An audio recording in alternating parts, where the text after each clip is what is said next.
Pessoal, tudo bem com vocês? Eu sou a residente Amanda, do Instituto Federal de Pernambuco, Campus Vitória de Santo Antão, do curso de Licenciatura em Química.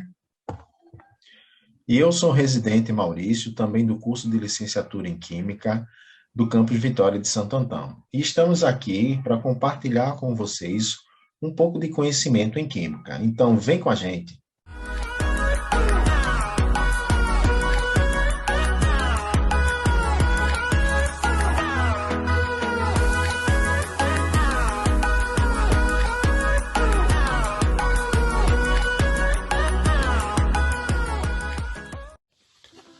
Bom, pessoal, hoje sabemos que a química orgânica é a parte da química que estuda o elemento carbono, os chamados compostos orgânicos.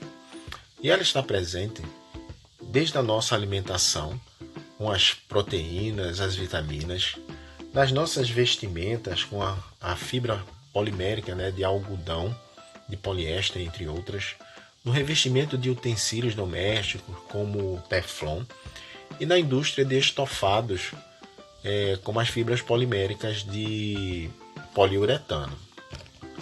Entretanto, esse raciocínio não se dava dessa forma em meados do século XVIII. Por essa época, muitos cientistas trabalhavam em pesquisa na área de química orgânica. Lavoisier, químico francês, conseguiu analisar vários compostos orgânicos e constatou que todos continham o elemento químico carbono. Carl Wilhelm, químico farmacêutico sueco, conseguiu isolar o ácido tartárico da uva, o ácido cítrico do limão, o ácido lático do leite e ureia da urina de animais. Nessa época, os cientistas entendiam que a química orgânica era a química dos compostos existentes nos organismos vivos, vegetais e animais, enquanto a química inorgânica seria a química dos compostos existentes no reino mineral. Isso levou, em 1807, ao químico sueco John Jacob Berzelius lançar a ideia de que somente os seres vivos possuiriam uma força vital, capaz de produzir os compostos orgânicos. Criava-se assim a ideia da teoria da força vital, que as substâncias orgânicas jamais poderiam ser sintetizadas artificialmente. Somente em 1828, Friedrich Wöhler, químico alemão e pupilo de Berzelius, ao preparar cianato de amônia a partir de cianeto de prata e cloreto de amônio, conseguiu meio que por acaso sintetizar a ureia, substância encontrada em urinas de animais e humanos, o que levou à queda da teoria da força vital idealizada por Berzelius. Muitas outras descobertas se sucederam a essa e, em consequência, por volta de 1858, Friedrich August Kekulé propôs o conceito que utilizamos até hoje, o qual a química orgânica é a química dos compostos de carbono e seus postulados. Quer saber mais sobre os postulados de Kekulé? Vem com a gente! Oi, pessoal, tudo bem com vocês? Agora que você já conhece um pouco da história da química orgânica, iremos estudar sobre os postulados de Kekulé. Muito tempo atrás, ele fez várias pesquisas que hoje essas pesquisas são tragas para a gente de uma forma mais contemporânea. Que todos esses postulados impostos por ele nos norteiam para que a gente entenda a química orgânica de uma forma mais fácil. Então, o primeiro postulado dele podemos chamar de princípio da tetravalência, quando o átomo de carbono forma 4 ligações e quando o carbono ele tem 4 elétrons na camada de valência. Ele faz 4 ligações compartilhando elétrons e assim obtendo a sua estabilidade de acordo com a regra do octeto. Então, para vocês estarem aqui estudando um pouco de química orgânica, significa que vocês têm uma basezinha de orgânica. Então, esse átomo de carbono faz 4 ligações e elas podem ocorrer de diversas formas. Que formas são essas? Ele pode ser representado com 4 ligações simples, que é como a gente está vendo aqui no metano. Podem ocorrer com uma ligação duplas e 2 simples, que a gente está vendo aqui no eteno. E pode ocorrer aqui como no etilo, onde a gente tem uma ligação tripla e uma ligação simples nesse carbono.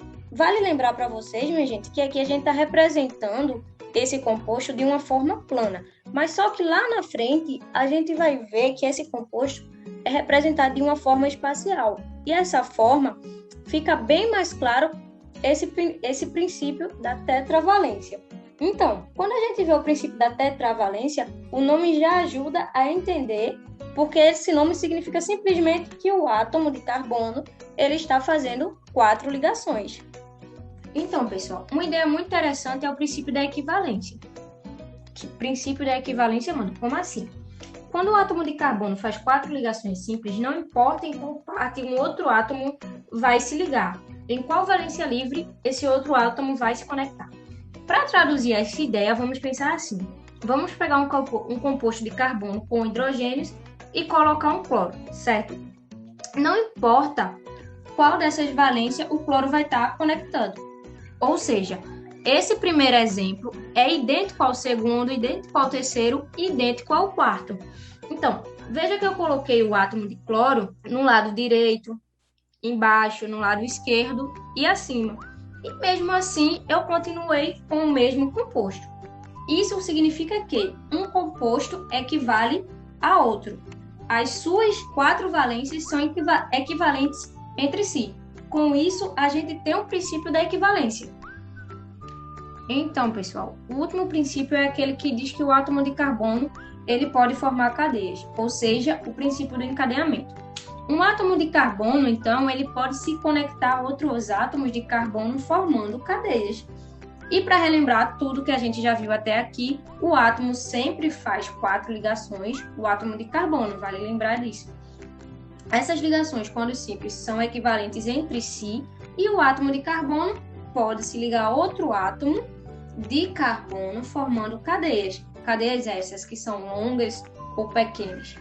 Tranquilo demais, né? Bom, pessoal, como foi visto anteriormente, né, no terceiro postulado de Kekulé, o átomo de carbono ele tem a capacidade de formar cadeias muito longas, às vezes, né? E é comum simplificarmos as fórmulas estruturais desses compostos orgânicos, ok?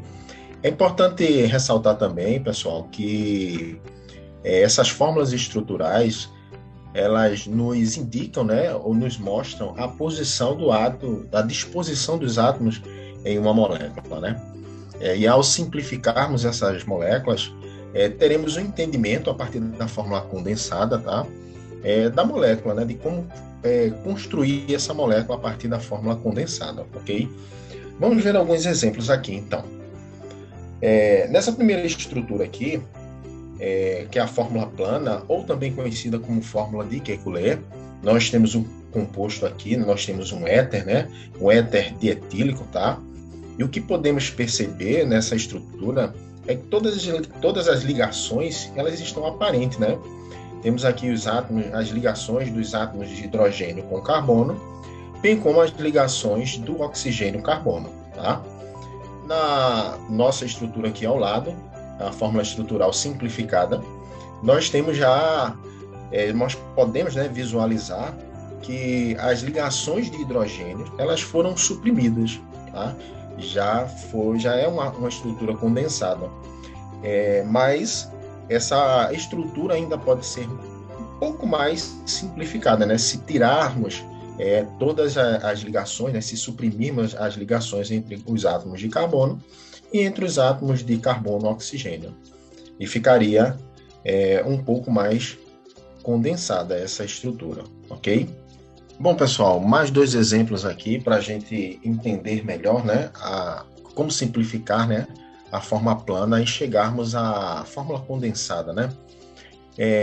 Nessa primeira estrutura, né, esse primeiro composto aqui, podemos perceber, né, que todas as ligações elas estão aparentes, né, entre o segundo e o terceiro, aliás, o primeiro e o segundo átomo de carbono, né? Deixa eu só pegar uma canetinha aqui para vocês perceberem. Entre esses 2 átomos de carbono existe uma ligação dupla, né? E mesmo assim, permanece o princípio da tetravalência do carbono, né? O carbono ele também está fazendo 4 ligações. São duas, cada ligação dupla representa 2 ligações, uma ligação dupla representa 2 ligações para cada átomo de carbono, e mais as ligações com os átomos de hidrogênio. Dessa forma, o princípio de tetravalência aí do carbono está perfeitamente em ordem. Mas como é que a gente escreve essa fórmula de maneira condensada para que a partir da fórmula condensada possamos, né, visualizar ou imaginar a fórmula plana, né, ou fórmula de Kekulé? A fórmula condensada ela vai ficar escrita, pessoal, da seguinte forma, né? Nesse primeiro composto será H3C, tá? Mais o CH, ligação dupla CH2. Essa é a nossa fórmula condensada. E podemos perceber, né, que existe a ligação simples, né? Continuamos mostrando, né, a ligação simples entre o átomo de carbono, entre o segundo e terceiro átomo de carbono, e também a ligação dupla entre o primeiro e o segundo átomo de carbono, né?